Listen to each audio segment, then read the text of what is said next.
শুভ সকাল বন্ধুরা, কেমন আছো তোমরা সবাই? আশা করছি তোমরা সবাই খুব ভালো আছো, আর আমরাও না বেশ ভালো আছি। তো আমার আরও একটি নতুন ভিডিওতে তোমাদের সবাইকে অনেক স্বাগত জানাই। আজ হচ্ছে সোমবার, আর এখন বাজে ঘড়ির কাঁটায় ওই সকাল 5:30 মতো। তবে চলো আজকের ভিডিওটা এখন থেকেই শুরু করছি। আশা করি ভিডিওটা তোমাদের ভালো লাগবে, আর ভিডিওটা কিন্তু পুরোটা দেখার অনুরোধ রইল। আমার ভিডিওটা যদি ভালো লেগে থাকে তাহলে অবশ্যই একটা লাইক, কমেন্ট, শেয়ার করে দিও, আর চ্যানেলটা সাবস্ক্রাইব করে আমার পাশে থেকো। আজকে ঘুম থেকে সেই 5টার সময় জাগনা পেয়ে গেছি। আজকে তাড়াতাড়ি করে উঠে পড়েছি, কেন বলো তো?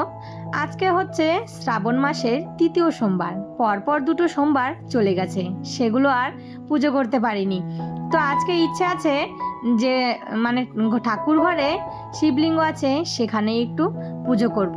তার জন্য না তাড়াতাড়ি করে ঘুম থেকে উঠে এই যে সমস্ত বাসি কাজগুলো সেরে নিচ্ছি।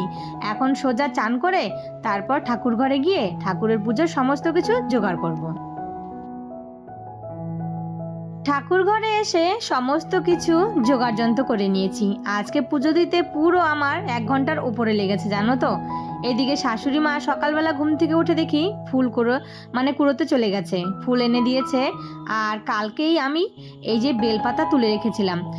সোমবার নাকি বেলপাতা তুলতে হয় না, সোমবার শিবের বার, তার জন্য বেলপাতা সেদিন তোলাটা নিষেধ আছে। তার জন্য না আগের দিনই কিন্তু বেলপাতা তুলে রেখে দিয়েছি। আর এখানে আমি এখন শিবলিঙ্গর অভিষেক আমি দুধ, তারপর গঙ্গা জল, যা যা লাগে সেগুলো সমস্ত কিছু দিয়ে আগে ঠাকুরকে চান করাবো।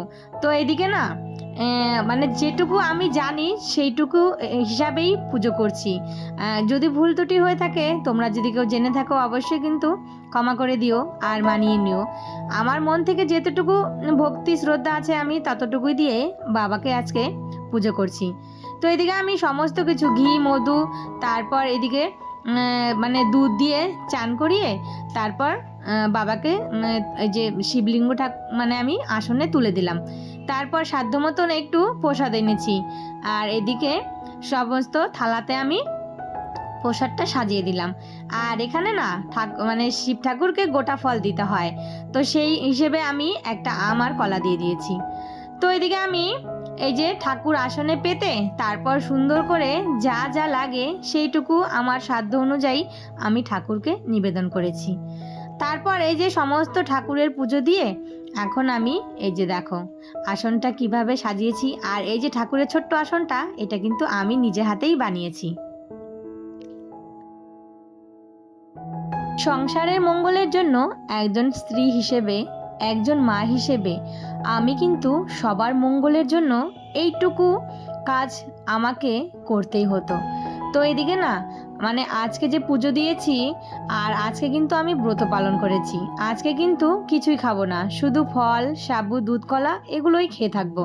তো আমি আগের বছরও পুজো করেছি, এই যে কয়েকটা সোমবার পড়েছে এইভাবেই আমি সোমবারের ব্রতগুলো পালন করেছি।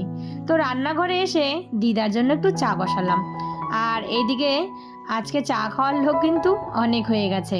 শাশুড়ি মা আছে, তারপর ওই যে আমার জায়ের মেয়ে এসেছে, তো সবাইকে চাটা দিয়ে, আর ওখানে না কালকে ফল এনেছিলাম কিছু, এই যে 2টো আনারস, আম আর কলা, তো সেগুলো সুন্দর করে গুছিয়ে রেখে তারপর চলে আসলাম ভাতটা বসিয়ে এই যে দেখো বিছানাটা তুলতে। রান্না করার মধ্যে আজকে বেশি কিছু করব না, আজকে অল্পই রান্না করব। খাওয়ার মধ্যে শুধু হাজবেন্ড আর দিদা। ছোট ছেলে তো একদমই সবজি খায় না, তো ভেবেছি একটু মাছের ঝোল করব, আর হচ্ছে কচু শাক করব মাছের মাথা দিয়ে। কালকের যে ইলিশ মাছ এনেছিল, তো সেটার মাথাগুলো না রয়ে গেছে, তো সেটা দিয়েই ভেবেছি একটু কচু শাক করব। আর এইদিকে ছেলের জন্য একটু ডাল সেদ্ধ। ছেলে আবার বায়না করেছে সকালে পরোটা করে দিতে, রাতের বেলায় বলে রেখেছে সকালে কি খাবে না খাবে, টিফিনে কি নিবে, সেটা কিন্তু রাতের বেলায় আগেই বলে রাখে। আর যদি সেটা না করে দেই তাহলে তার মন মতন হবে না। তো এদিকে পরোটা করেছি, হাজবেন্ডের জন্য করেছি, ওকে পাঠিয়ে দিয়ে ছেলের জন্য টিফিনে করে রেখেছি, আর ও আবার খেয়েও যাবে। আমার ছোট ছেলে রুটি খেতে এত ভালোবাসে, ওকে যদি তুমি সারাদিন ভাত নাও দাও, 3 বেলা যদি রুটি দাও তবুও কিন্তু ও বেশ খুশি। তো একদিন যদি রুটি না খায় না, পরের দিনই বলবে মা রুটি করো না। প্রত্যেক দিন রাতের বেলা আমাকে বলে মা এখন রুটি করবে। এত ভালোবাসে রুটি খেতে, কিন্তু খাবে আবার ওই একটা রুটি, মানে একটা দুটো একটু মানে জোর করে, তার বেশি কিন্তু আবার খাবে না।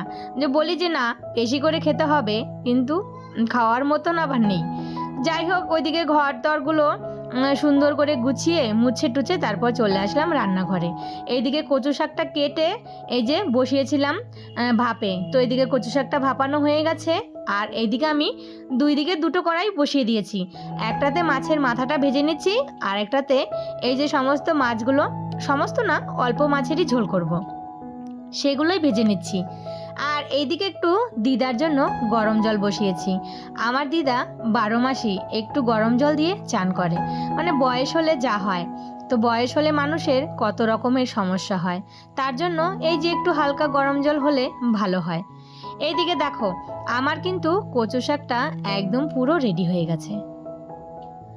এইদিকে রান্না বান্না সমস্ত কিছু হয়ে গেছে। তারপর রান্নাঘরটা পরিষ্কার করে এই যে দোকান থেকে একটু দুধ আর সাবু নিয়ে আসলাম। তো আজকে খাওয়ার মধ্যে এই দুধ আর সাবু। আর সাবুটা দেখো এত বড় বড়, মনে হচ্ছে পুরো মুক্তোর দানা, আর সাবুটা ফুলেও কিন্তু বেশ বড় হবে। তারপর চলে এসেছিল বাড়িতে একজন ফেরিওয়ালা, মানে এই যে বেড কাভার বালিশের কাভার নিয়ে এসেছিল। তো সেখান থেকে না আমি দুটো বালিশের কাভার নিয়েছি, আর বালিশের কাভারের প্রিন্টটা কিন্তু আমার কাছে বেশ ভালো লেগেছে, মানে তোমাদের কাছে কেমন লেগেছে অবশ্যই কমেন্ট করে জানিও। তো এইদিকে না দুটো বেড কাভার নিয়েছি, মানে সরি বেড কাভার না, বালিশের কাভার। আর এইদিকে দেখো বালিশের কাভারগুলো আবার চেন লাগানো আছে। তো এখন এই দুটো কেচে দেব, তারপর যখন আবার কাঁচা বেড কাভার পাতবো তখন তার সঙ্গে এগুলো পেতে দেব।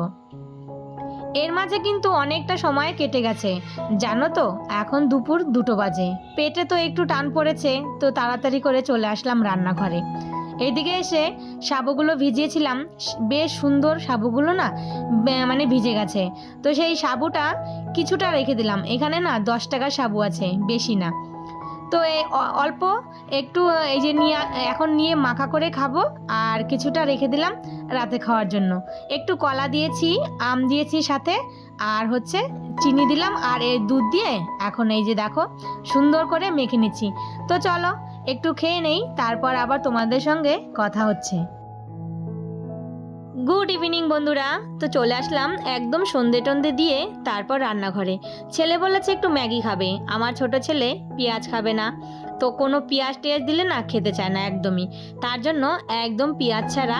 আর ঘরে না ডিমও ছিল না, তো শুধু টমেটো আর কাঁচা লঙ্কা কুচি দিয়ে ঝাল ঝাল করে একটু ম্যাগি করে দিলাম। তো এখানে বড় ছেলে ছোট ছেলে আর হচ্ছে হাজবেন্ডের জন্য। আর আমার দিদা আবার এইসব জিনিস খেতে ভালোবাসে না, তার জন্য দিদাকে আর দিলাম না। দিদা ওই বিস্কুট টিস্কুট কিছু একটা দিয়ে দিব, খেয়ে নেবে। তো চলো বন্ধুরা, আজকের ভিডিওটা তাহলে এখানেই শেষ করি। সবাই ভালো থেকো, সুস্থ থেকো, আর ভিডিওটা কেমন হয়েছে অবশ্যই কমেন্ট করে জানিও। আবারও দেখা হবে।